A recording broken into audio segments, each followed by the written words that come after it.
Hello，大家好，我是阿冷刘。那我在微软担任这个 OCP 的解决方案架构师，然后我是今天的主持人，感谢大家来参加本次的一个 Night Session。那我们这一次一个 Night Session 会介绍一下静态网站的发布，然后会用到一些 GitHub 的 Action Codespaces App Service 这个还有我们最新的静态网站的一个应用。那在直播的过程之中，大家如果有提问，您都可以随时发在我们的提问区。那在这个Shani 的 topic 过后，我们有专属的答疑时间。好，那我们欢迎今天的讲师朱新亮，小朱。好的，感谢阿南。大家好，我是朱新亮，来自微软 Del-Real 的社区 PM， 很高兴大家来参加这一场全中文的议题啊。这一场我给大家简单介绍一下 Azure 的一项新服务，叫做静态网站应用。今天的主要内容有这几部分。首先介绍一下什么是静态网站应用，然后为什么要用它，以及它的一些优势。然后是一些流程和组件相关的工作原理，再给大家进行一些演示。最后几分钟的时间里呢，我们可以一起交流一下。大家有提问，刚才安南也说了，可以随时发到聊天窗口里。好，首先我们知道一个完整的网站有前端和后端。那我们说的静态通常是指前端代码 HTML、CSS 和 JS。Azure 静态网站应用呢是一个新的服务，目前还是在预览版。它的目的呢是让开发网站应用更容易和更高效。通过结合 Azure 云计算的资源和 GitHub 的资源，来做到从代码到部署，然后很容易的扩展到全球的高可用，并且只在几分钟之内就能够完成这么一件事情。所以总的来看 ，Azure 静态网站应用，通过全自动化的构建和部署，来实现从代码到全球可用的这么一个目的。现在前端的开发方式呢，有很多流行的框架，改变了传统的网站的开发模式。那不再是后端读取数据，然后动态生成页面。前端框架呢，增强了浏览器端的能力，很多我们的业务逻辑啊，都变到前端来了。同时后端呢，逐渐演变成以 API 为主，这样前后端构成一个完整的网站。那静态网站的定义呢，你也可以只有前端的代码，它也是能够成为一个网站的。那我们要让网站运行起来呢，其实还需要用到服务器来部署它们。那 Azure 静态网站应用呢，提供了构建和托管网站的一整套的工具和流程。支持使用前端框架。如果你使用了流行的框架，像 Angular、React、Vue 这些，然后不需要做改动就能够得到很好的支持，很容易部署到 Azure 应用里面，由 Azure 来托管整个网站。另外，由于 Azure 的服务相对比较完善，以及跟各种服务有很好的集成，Azure 静态网站应用呢也提供了认证和授权的内置的支持。一般来讲呢，这两样东西其实我们做网站应用，都知道需要花很多的精力、很多的时间去实现这两块，但是我们 Azure 静态网站应用就直接提供了内置的支持。刚才提到前端，还有需要使用后端接口来完成业务逻辑。那 Azure 静态网站应用集成了 Azure Functions 来实现后端的 API。Azure Functions 呢是另一个 Azure 的服务，是 Serverless 的一种方案。Serverless 叫我们中文叫无服务器架构，它主要用来写后端的业务逻辑，不需要关注服务器，像服务器的部署啊等底层的实现，我需要几台服务器，怎么做扩展这样子的一些相对底层的东西。Azure Functions 呢，那只需要关注我们的接口要实现什么样的业务，代码怎么写其实就可以了，非常的方便。那除了开发，我们要完成一个网站，还需要进行测试啊、部署、管理版本等等这些工作。Azure 静态网站应用通过 GitHub Actions，实现了 CI/CD 持续集成和持续部署，并且这一步都是 Azure 自动来完成的，我们不需要手动去配置 GitHub Action，所以整个流程来看呢是非常的方便。那我们来看一下 Azure 静态网站应用的一个它是怎么工作的一个工作原理。首先从代码开始，我们可以使用流行的前端框架，也可以用一个非常简单的 HTML 文件。然后如果我们需要后端 API 的话，可以用一个文件夹来单独存放 Azure Functions 的代码。然后，我们通过 GitHub 的协作模式，如果对代码发起了一个 push 或者发起了一个 PR，那它就能够触发刚才说到的 GitHub Action 来，实现 CI/CD 这么一个流程。然后 Azure 静态网站应用呢，就会自动完成构建和部署整个网站到 Azure，包括静态内容，然后还有 API， 这样子呢就自动获得了高可用的这么一个特性。好，所以为什么要使用 Azure 静态网站应用呢？首先，因为它是一个统一的全站的一个开发模式，基于 GitHub Actions 的一个统一的工作流程。这些工具和流程都是我们非常熟悉的框架和流程呢，像 GitHub， 然后Azure 这些东西。另外，后端 API 呢是通过 Azure Functions 来实现，非常的容易，不需要管底层的服务器资源。就我们主要关注于实现自己的业务逻辑，另外呢，同时集成了灵活的认证和授权，进一步提高了网站应用的开发效率。好，我们这里基本上给大家介绍了什么是 Azure 静态网站应用，以及它的特点、工作模式，还有一些优势。接下来我就给大家演示一下，让大家有一个更直观的一个体验。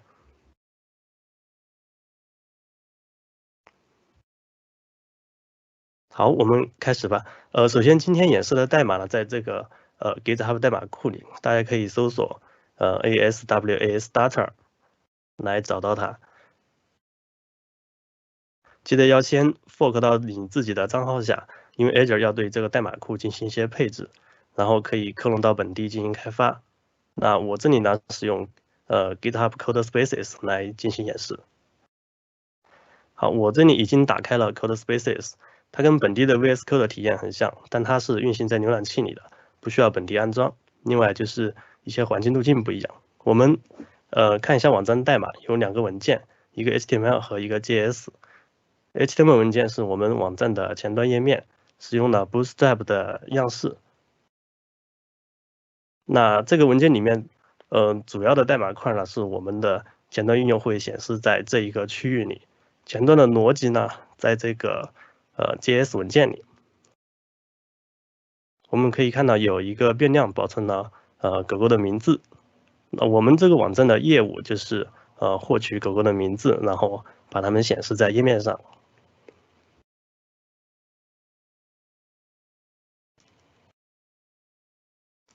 为了让前端应用能够运行起来，刚才提到我们需要一个 HTTP 的服务的环境。开发和测试的时候呢，我这里用一个叫 Live Server 的一个插件。装好之后呢，它会在这里有一个 Go Live 的按钮，然后点它就可以启动一个本地的 HTTP 服务了。刚才说 Codespaces 的环境路径有一些区别跟本地，那我们这里不能够直接访问 localhost。我们打开终端，然后把这个地址打出来一下。然后 Codespaces 有一个 Follow Link， 就是跟踪链接，它会自动映射 localhost 的链接，我们可以直接打开。好，这样我们就可以打开这个 localhost， 我们看到我们的前端应用已经能够运行起来了，狗狗名字的数据呢也显示到页面上。接下来我要演示怎么部署到 Azure。首先打开 Azure 的管理门户 portal.azure.com， 然后找到创建资源，在 Web 下面会发现有一个 Static Web App 预览版。那我这里提前打开了，然后我需要选择一下你的 Azure 订阅，然后确认一下资源组，给它起一个名字。然后需要登录 GitHub， 登录好之后呢，就可以看到它列出了我的组织存储库，存储库就选刚才fork 的那个代码库，然后确认一下分支。然后生成预设这里呢，可以看到已经支持流行的前端框架，这里有很多。那我们这里是因为这个应用是没有用到框架，所以选择 Custom。应用的位置是在根目录下，然后 API 位置呢，我们一会儿会放在 API 这个目录里，所以输入 API。然后下一步就看一下，可以开始创建了。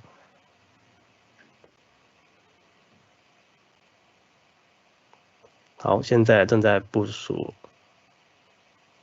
一般这里会花一点时间。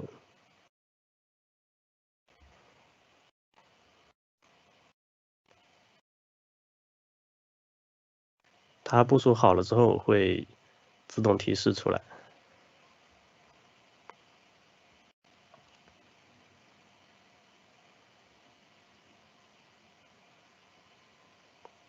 我们再稍等一下。好，然后转到资源的话，这里有一些基本的信息，比如自动分配了一个 URL， 这个地址可以直接访问。还有它自动配置了一下GitHub 的一些工作流的文件。我们稍微看一下，然后在配置里面呢，可以看到它列出了一些环境啊，然后也可以添加自定义域名，因为自动分配的地址还是比较长的。在函数里面，我们一会儿会添加 Azure Functions 的支持。在环境里面这点很重要，我们可以看到有2个环境，一个生产，一个过渡。那生产环境呢，正在等待部署的一个状态。好，我们现在回到 GitHub 代码库里，然后刷新一下，就能看到多了一个新的提交，它添加了 GitHub Actions 的配置文件，这都是自动完成的。可以看到它的名字就叫 Azure Static Web Apps 的 CI 和 CD， 它的作用是实现我们之前看到的整个自动化的流程。这里呢，因为我输入了一些信息，它会在 main 分支上发生 push 或者有 PR 的时候会触发这个整个流程。这里黄色呢表示它正在运行。然后我们回到 Azure 管理门户，这里看到就已经好了，然后点这个浏览就可以打开默认的地址。我们点开这个地址就能看到，这个网站已经正常能够在 Azure 里面运行了，所以这非常简单。接下来我要演示给网站添加API 的支持。刚才说的，它是通过 Azure Functions 来实现，那需要安装另外一个插件，它就叫 Azure Functions。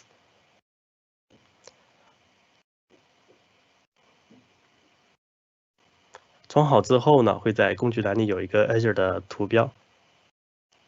对，因为我是提前装好的，如果你新安装的话，可能需要重新加载一下 VS Code。装好之后呢，我们回到代码就可以进行新功能的开发了。GitHub 的协作建议呢，是我们新功能开发需要在一个新的分支来做，我们新建一个分支。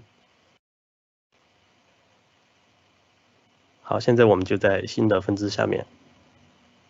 刚才提到我们的 API 要放到一个单独的目录，把它叫 API。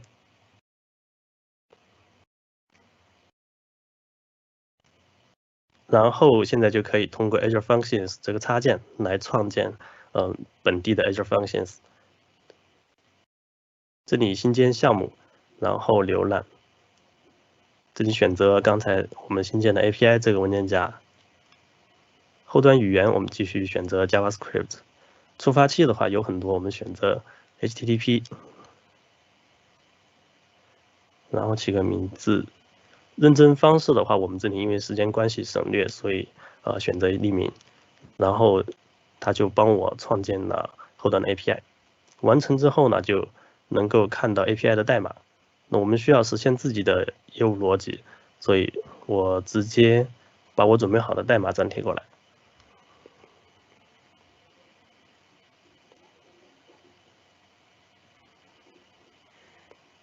好，这就是后台业务逻辑。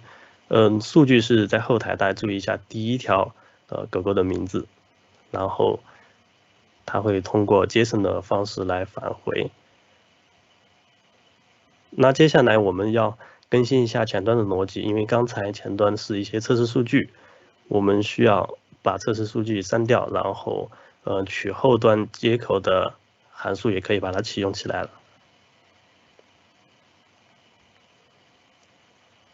好，这是从后端 API 读数的接口，这里是前端 JS 的函数。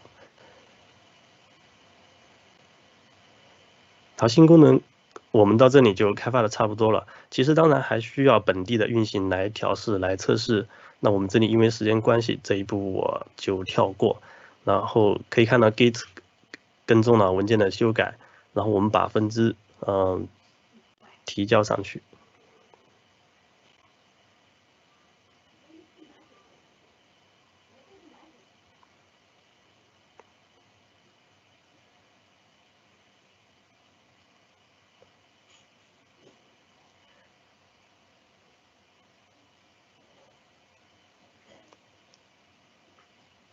一般来讲呢，提交之前还需要合并，如果多人协作的话，还需要合并主干的其他人的修改。那我这里这整一套流程也都简化掉，大家主要关注一下今天网站这么一个流程。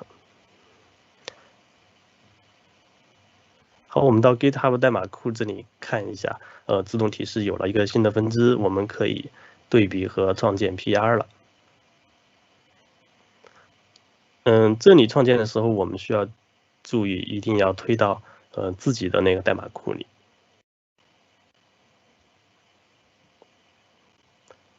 然后选择新功能的那个分支，这样就确认一下没问题就可以创建 PR。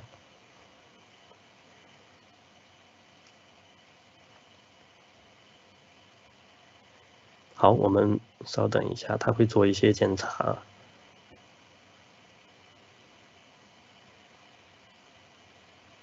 好，这里我们可以看到，刚才说到的整个 CI/CD 的流程就已经启动了。这一切呢都是自动运行的，我们就没有去管 GitHub Actions 的那个配置文件。好，它这里呢需要运行一点时间，因为它会进行一系列的操作。我们再回到 Azure 管理门户，在环境这里呢，我们刷新一下。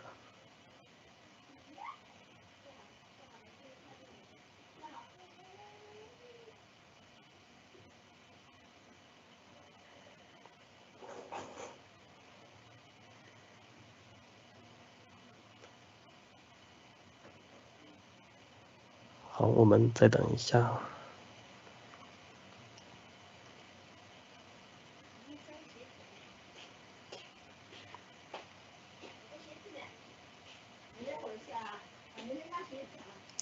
好，可以看到现在在过渡环境已经开始在上传部署了。我们可以看到是来自哪个分支，然后标题是什么。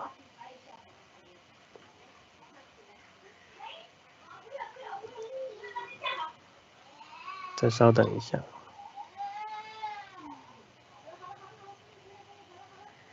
好，这样我们过渡环境就不说好了，然后我们点击浏览，然后可以打开这样一个过渡环境。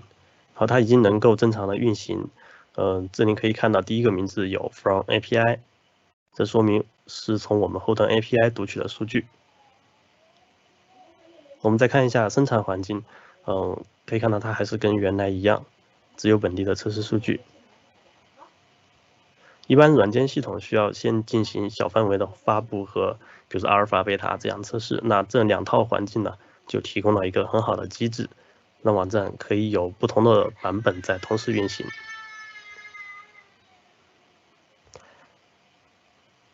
接下来一个问题是，我们过渡的环境没有问题的话，就需要在生产环境去发布了。那我们通过合并 PR 就可以做到这一步。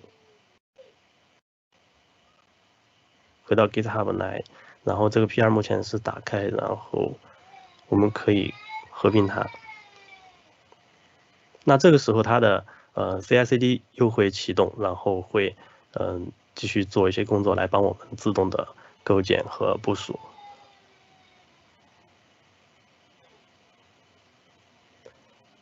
同样，我们也是在环境这里可以跟踪到后台的状态。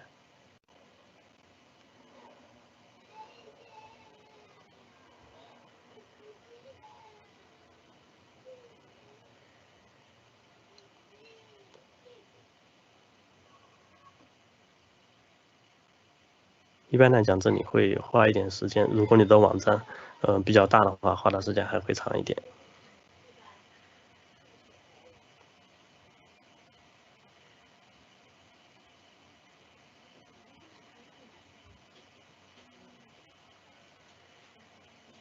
好，这里可以看到我们的过渡环境的状态已经发生改变了，正在删除，是因为系统帮我们把过渡环境的代码都移到了生产环境。好，这里能看到生产环境也正在上传了。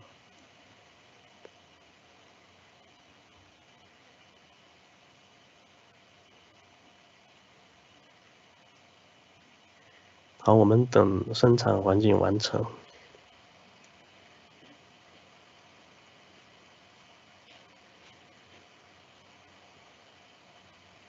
好，现在可以看到它已经完成了，然后可以点击浏览，打开原来生成的环境的那个地址。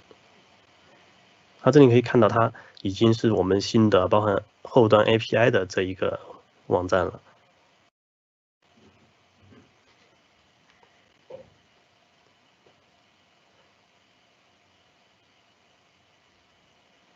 好，这里的演示呢，主要演示了几个，演示了主要的 Azure 金台网站应用的一个流程，从我们本地开发测试，然后到部署到 Azure 里面，然后添加 Azure Functions 的 API 的支持，然后同时我们看了一下，不同的环境的支持对于我们开发网站非常有帮助。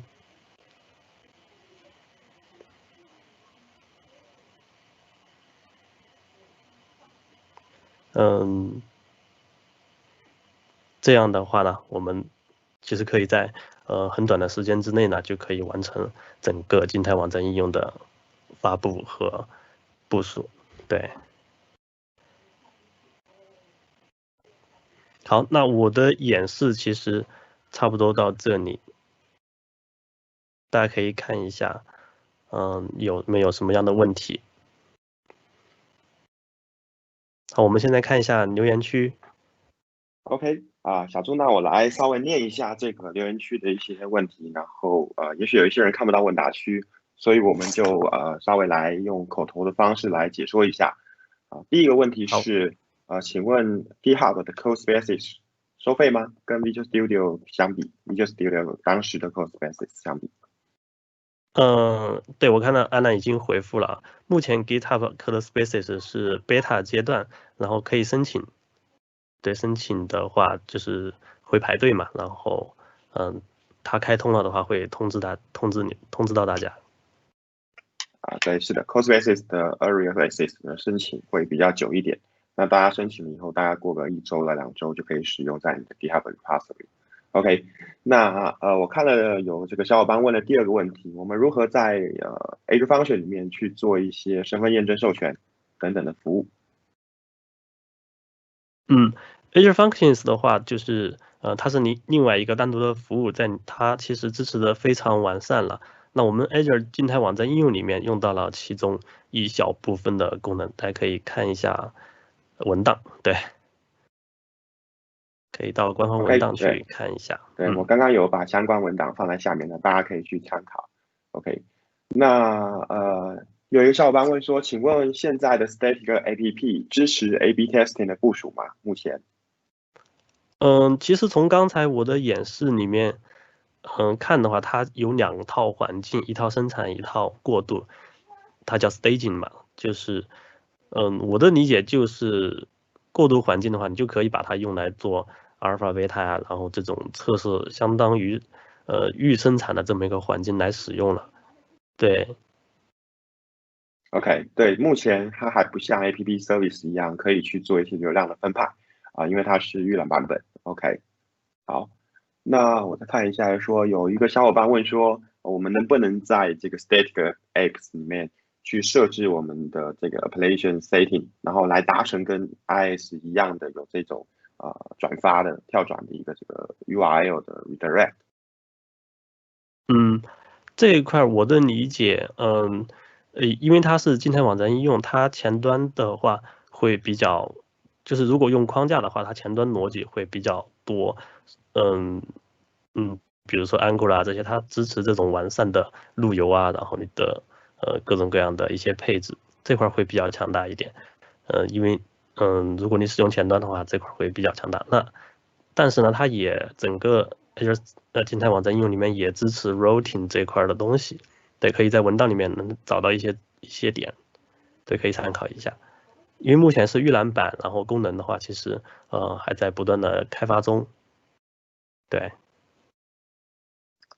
OK，我看又有小伙伴问你问题，说过度分支是不是在 PR pull request 的时候才产生吗？这个是这样，因为它是默认的话，Azure 静态网站应用它是刚才我们看到新建好了之后，它就默认是在生产环境。那只要后面发生的那一些操作，比如说 push 或者 PR，它都会先在过渡环境去部署，对，不一定是在 PR 的时候才会产生。如果我们 push 到 main 分支上面，它也会自动的去在过渡环境去部署一套，对。当然，我们推荐其实 GitHub 的协作模式，现在大家如果熟悉的话，还是推荐多人协作，还是用 PR 的方式开发新功能，这样是大家比较熟悉的，也是好处非常多的。对，对，我们还可以结合一些 GitHub Action 上的这个 CI/CD 的功能，然后来结合你的 Work Items 去做一些发布的一些策略。OK，我看问题已经没有了，那还有小伙伴有问题吗？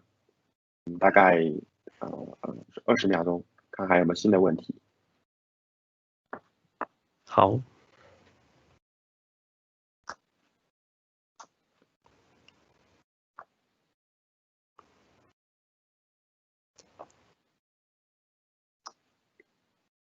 没有的话，那我们就继续。我其实还有一页 PPT 给大家分享一下，进一步学习的一些资源。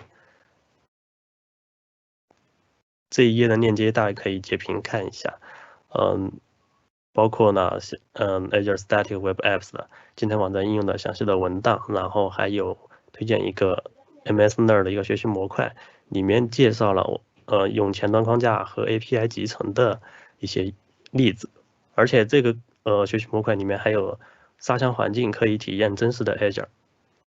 另外呢，就是刚才的演示的代码库，我现在放在这个地址里，大家可以看到。